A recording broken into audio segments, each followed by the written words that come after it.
In this video, we're going to learn how to solve for surface area for rectangular prisms. We have a three-dimensional object here, and we want to figure out what the surface area is. Now, the surface area is the outside of each of the 6 sides of this rectangular prism, meaning that we have 6 rectangles that make up this 3D object. We have a front, we have a back, we have a left side and a right side, and then we have a top, and we have a bottom. So if we add up the individual sides, we would have the full surface area. So we'll break this into sections. So we're going to multiply, or we're going to find the surface area of the front side. Well, it has a bottom, a base of 12, and a height of 4. So if we found that area, it would be 12 times 4.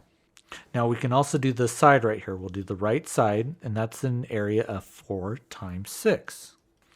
And then we also have this top section. We have this as a side of 12 here, and then a side of 6. So it'll be 12 times 6. Now we took care of 3 of our sections. We can also take a look at this section, and we'll notice that, hey, that's the same as this side. Our left and right sides are going to be the same thing. So we have a 4 times 6. So we can add a 4 times 6 here. But then guess what? We'll also notice that our bottom here has a base of 12 and a side of 6. So we could put that here, and then our back. That has a 12 as a base and 4 as a side. So what you end up noticing is you actually have a pair of each of these. You know, you'll have a front and a back, a left and a right, and a top and a bottom.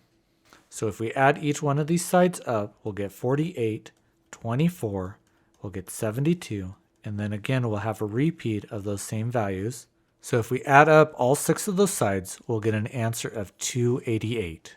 Now we can also do a trick that helps us figure out this answer a lot quicker than counting all the sides. So what we end up doing is we're going to multiply each of these 3 sets of numbers by the other one. So 3 times 11, which will be equal to 33.